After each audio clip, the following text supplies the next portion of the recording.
Wow, wow, wow, wow, wow, wow. Zoë Modiga live on Power Weekend. I feel like we need to bring back that Makofi, man. Come on, come on. More Makofi, more Makofi, more Makofi. Man, what a performance. Hey, what a performance. Of course, brought to you by the Goethe-Institute in partnership, of course, with Power 98.7. And this amazing talent, as we've been mentioning on social media, is joining us in studio. So if there's any question whatsoever that you want me to ask on your behalf, let me know. On Twitter at @AB_broadcaster at PowerFM 987, hashtag Library Jams. Remember that hashtag, that is hashtag Library Jams. Oh, man, what a performance. What a performance. Zoe, you fed our souls. You have fed our souls. I'm not sure if I'm okay to continue doing this show. I feel like you are equipped to continue to do the show. Oh, come on. Man. Are you well though? I'm good. I'm so happy to be here with you. Yeah. It's a good Friday evening well spent. Exactly. For the love of music. Exactly. Yeah. That was, every time I hear such, I always say music for the spirit, music for the soul, music for the body. Yes. But yours is mostly music for the spirit. I mean, please describe what happened whilst that performance was playing. Oh goodness, I just started remembering what it felt like to perform in a space with bodies in it. And I think the one thing that a lot of music lovers don't realize, especially the ones that like going to live performances, is that when the audience comes into the space, it's not just the performer that's creating the performance, but it's also the people that are there listening in.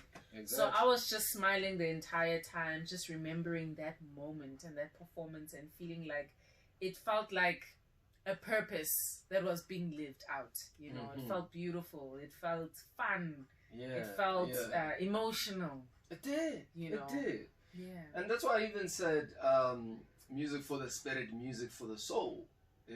Like it's very spiritual, right? Would you define yourself as a spiritual person? Would you describe yourself as a spiritual person? I think so, definitely. I believe that there is a higher power. I believe in a God that created us. I believe that we are gods by mere fact that we are created by one, and that we should treat each other as such.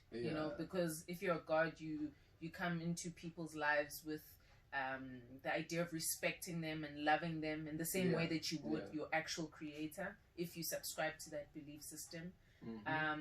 But more than that, I feel like spirit is in everything. It's in people, it's in spaces, it's in who you surround yourself by, it's in your interests, it's in the mountains, it's in Vuleni, it's in everything really. Oh man. Where's the man palesa man one chicky? One chicky na palesa. When was the last time somebody outside of your family called you palesa? No one knows that. Nobody You're knows actually revealing secrets now. It's supposed to be for home affairs and home affairs alone. That's the real name. That's the real name. And I mean, you are as beautiful as your name. Thank you so much. Palesa means a flower, right? Yes. So there's palesa, which means flower. There's Nomtandazo, which means mother of prayer. And then there's Pumelele, which means the one that succeeds. So I've got very amazing names. I just keep them to myself and hold the power to myself. I have to say this. I was stalking you for most of today, so I kind of lived your life today. That's gorgeous. All thanks to social media and all thanks to your website as well. But now, the last name that you mentioned, you say it means succeed.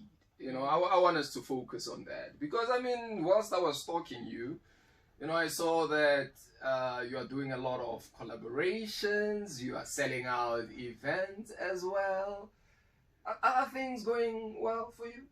You know what? I think at the beginning of 2020, it was just another normal year. Another New Year's resolution. 2020, we all said, right? Oh, yes. And then March came and flipped the script. And I think there's been a lot of really, really heartbreaking things that a lot of us have been through with this year, you know. But one thing I am grateful for is that my gift has allowed me to still experience beautiful things like the sold out shows, seeing people who I believe the music is dedicated to being there has been amazing, you know. Being able to do collaborations this year with Ukekeling or Amanda Black was really a beautiful experience, just getting into that collaborative space, you know. But it's been a year of really beautiful things, you know. Also was also able to be a part of a campaign called Silencing the Guns, which is endorsed by the African Union, which is basically just a messaging to all African people to keep within a space of peace, you know, and to begin to have conversations around that. So I feel like it's been a beautiful year. But I've also taken up yoga this year. Oh, is you know, it? I've also tried to keep my mind right. Very and to important. really work on my personal well-being as well. Sure. You know? And I mean, talking about collaborations, the reason why you're here is because of your collaboration with the Goethe-Institut. Yeah. How did that come about? So the Goethe-Institut actually presented themselves to my team, and they said they had a concept called Library Jams. And this concert or this concept was really just having people perform in a library setup. So something very intimate, something that still obeyed the global pandemic rules with regards to the amount of audience, but it was really just there to celebrate good young music, you know. And I was delighted to be a part of it, you know. And I actually used to travel a lot, or still will travel a lot when things look up to the Germanys of this world, you know. I've got a very beautiful love for Germany. And so when the Goethe-Institut was like, let's do this, I was keen. Oh, fantastic. Like, let us do this. So I'm very honored to be a part of it. Well, we are honored to have you here as well. And I even heard some German in your performance. I heard you say Guten Tag, and I'm like, oh, yeah. You know, You've taught me a thing or two, you know. There's a phrase in German they like saying, keine Alkohol ist auch keine Lösung. Unfortunately, I'm not going to translate. I'm not. All right, we are hanging out with the talented Zoë Modiga. Any question you might have, let me know. I'll ask it for you at PowerFM 987. At AB_broadcast on Twitter, #LibraryJams. Now, Zoe, there's a clip that I want to play. Okay. I just want to remind the person who's listening right now of a particular point in time when they might have heard you sing, but maybe they didn't know that it was you. Okay. Can we do that? Let's do that. Are you ready? I'm ready. This might be a shocker to you. I think so too. Okay, let's get into it. Oh,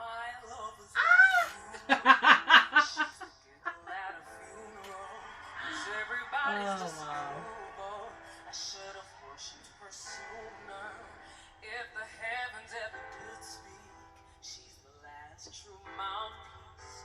Every Sunday's getting more fresh poison each week. I was born sick, I heard them sing it. Church offers no answer. That's my mom making Wow. those sounds. The only heaven I'll be sent to is when I'm alone with you.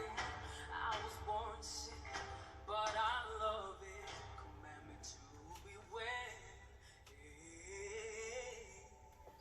Amen. Amen.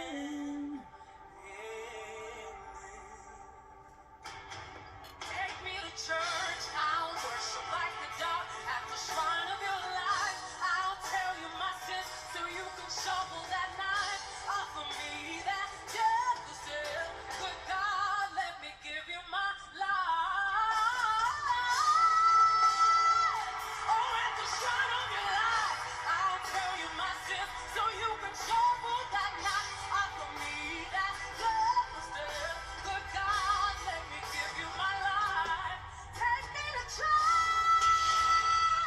Oh, Zoë Modiga. Well, clearly you remember what Definitely. this point in time actually was. Oh goodness, that was for The Voice South Africa season 1. Yeah. Yeah. Do you That remember the year? That was the blind auditions.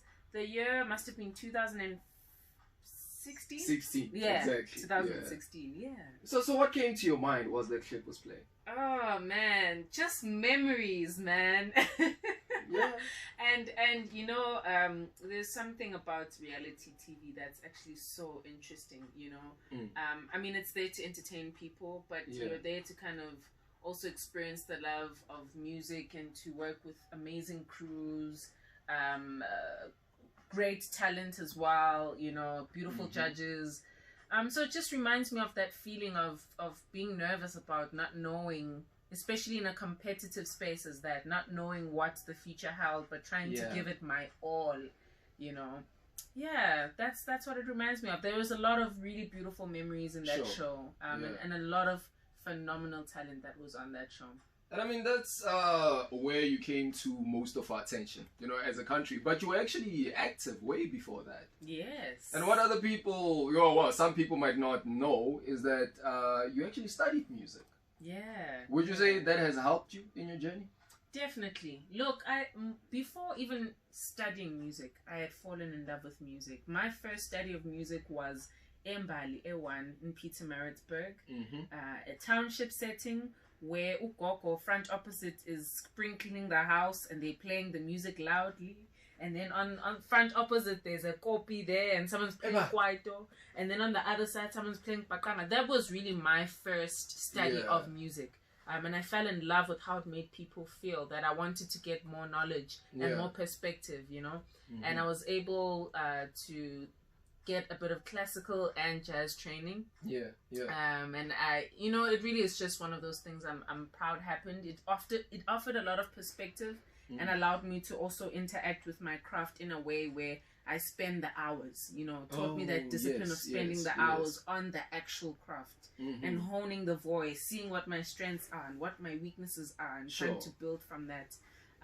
But yeah, also a beautiful journey of meeting people I still create with, I still talk to today. You know, that sense of community is there primarily for that reason as well. And at home, were they always supportive? Because I know you come from an academic home.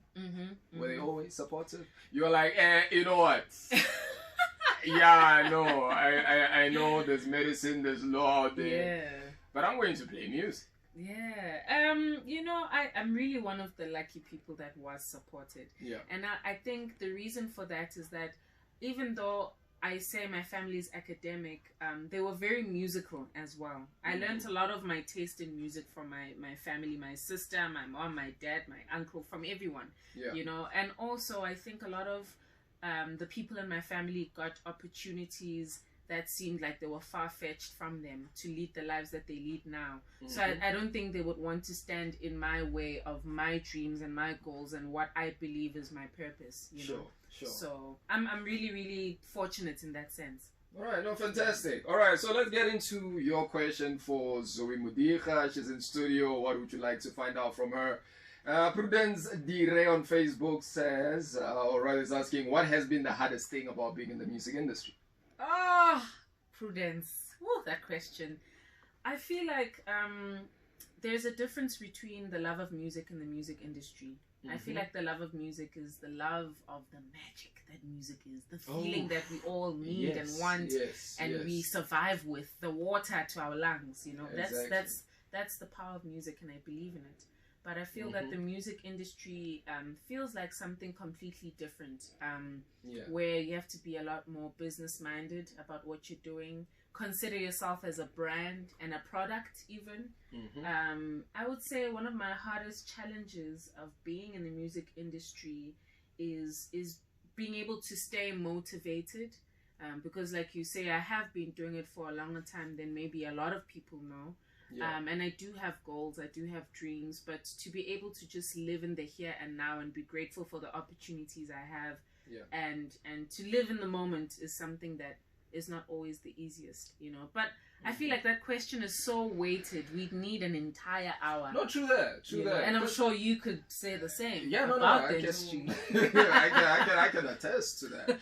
You know, because what a lot of people don't realize is that it's not just the glitz and the glam. I mean, somebody looks at Zoë Modiga and thinks, oh my goodness, you know, this woman has it all together. You know, you look fantastic, by the way. Thank you. You so do you. You know, that white shirt. I knew you were coming. I don't know. I'm getting rid of the t-shirt tonight, you know. You know, and you're always looking different, you know, but you're always looking fantastic. So somebody looks from the outside, you know, and they think, oh, no, it's all good. But you also have your own challenges. Yeah. You know, you also have your own struggles. But, you know, fortunately, we are living in the age of social media where people are expressing themselves more. You know? And, you know, even the social media conversation is so interesting because I feel like no one ever posts their divorce papers on Instagram or on social media, you know? So as much as I will try to maybe kind of unveil the experience so that people don't just see the good only, it's difficult to kind of engage with the things that are not so easy to people via social media. You know, a lot of us bring our best smiles into that space, you know? But I just always hope that in conversations like this, we're able to kind of demystify a lot of the things. The truth is that it's not glitz and glamour, and if it was, if music was just about that, I probably would be in the wrong industry, because a lot of times in the music industry, that is like a very small percentage of what the job is. Sure. You know, part of the glitz and glams is to respect our audiences, to respect you as you're talking to me, and to present myself in the best way. To have costume changes is to recognize that there's an audience that could have chosen anything in the world but decided to come into your space to watch you perform. So so when you're chosen, you have to respect that. But you know, there's a lot of grind, there's a lot of disappointments, there's a lot of heartbreak, there's a lot of doubting yourself. You know, and you can experience all those things simultaneously, as well as the joys on top of that. It's like a fruit salad of feelings. All right. You know? No, fantastic. You know what, I want to talk about the effects of COVID-19. I also want to talk about your album Inganekwane before I say goodbye to you. But there's another question that came in. Zoë Modiga is asking who your favorite artist is to collaborate with. Oh, goodness, hey, these questions are beautiful. It's always such a difficult thing to answer on top of my head. But I would say I would really love to collaborate with Nakane. I'd love to collaborate, yes. Oh, okay. I'd love to collaborate with Nakane, formerly known as Nakane Tore. I'd like to collaborate with Bongeziwe Mabanda. Oh, man. What a great talent as well. Mposa Bina, who you played earlier. Oh, yes. There's so many people. So many people. So I don't know if you were talking about the past or the future, you know, because I also know that, I mean, you've collaborated with a lot of artists. Né? Yeah. So from those artists, you know, which one would you say is your highlight? You know, because it's been a lot.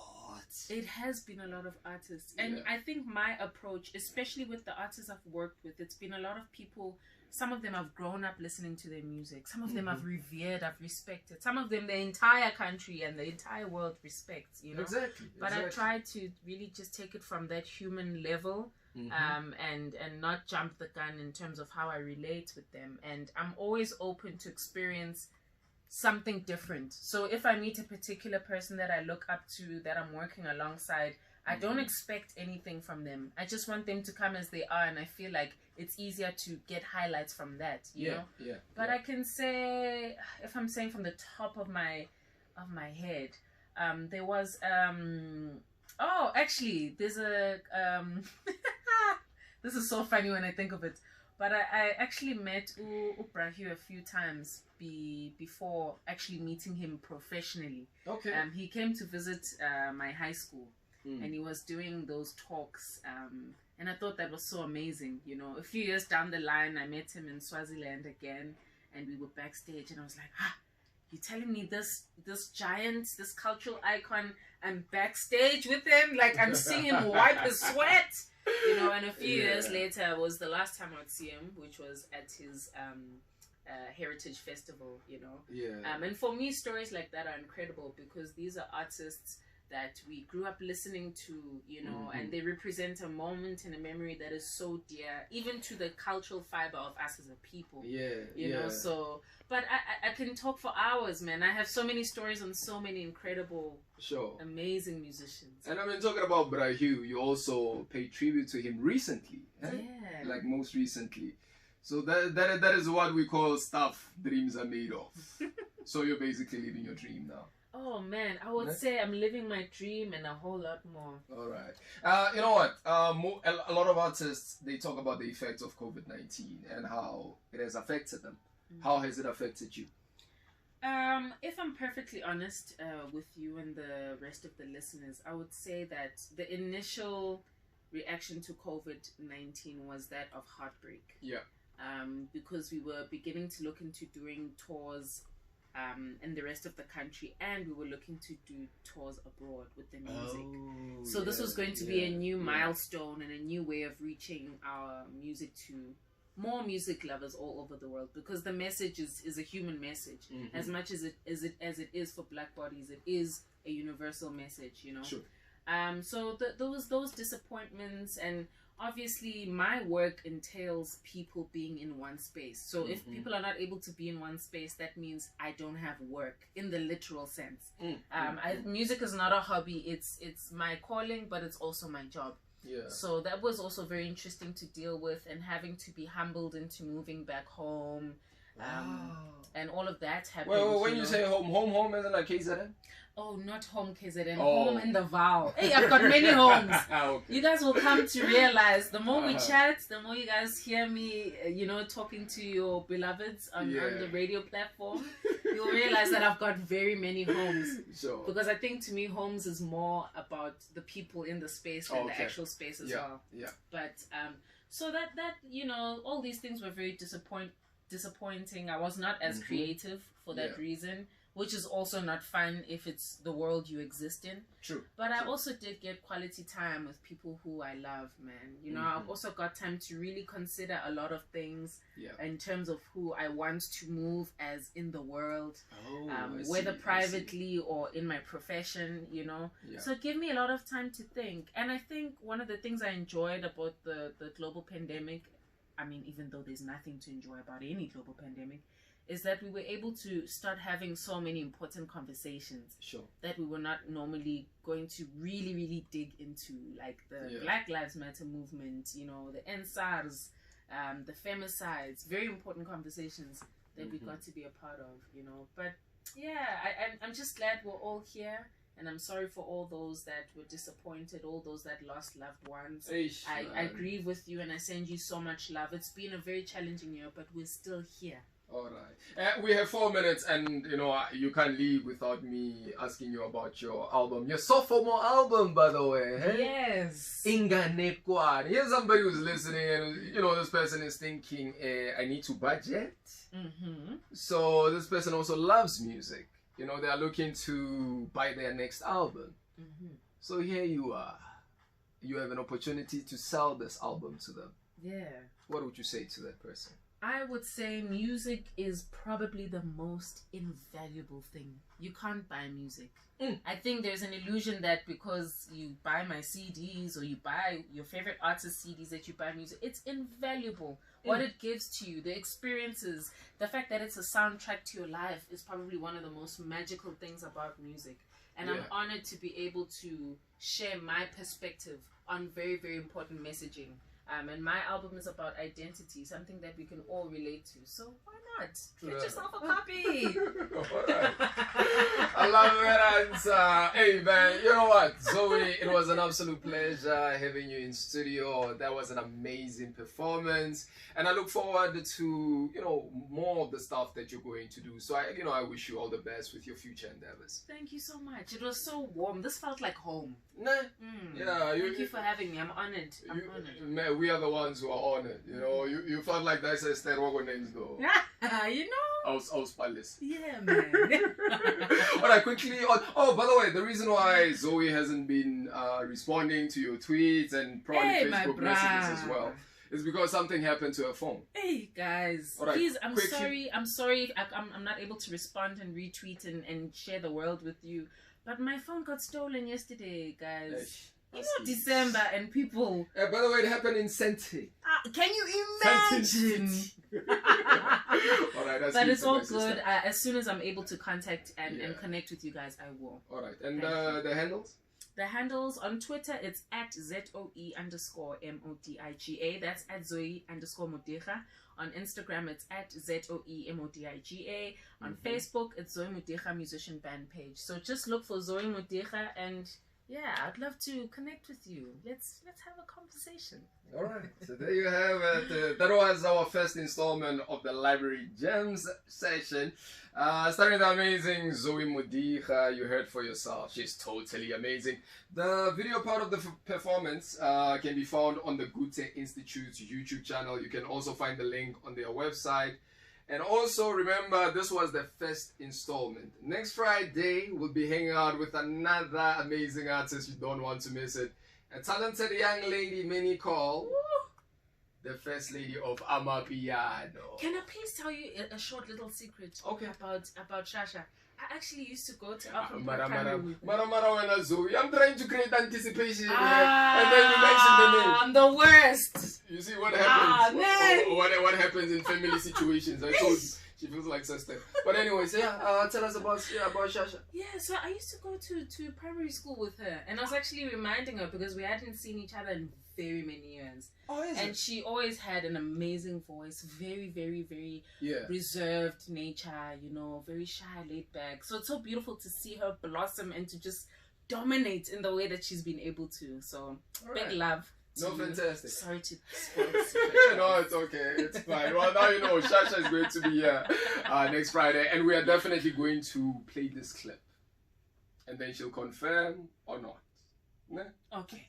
Alright. Alright, we have some more music coming out. Ziggs Bantini coming out. Gregory Potter as well. On Twitter, hashtag Power Weekend, hashtag Library Jams. When something big happens, we spread the word.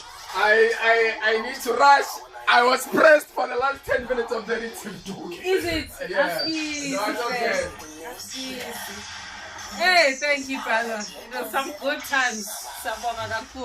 Okay. For sure. Isandla sa right. Hey, uphethe phela.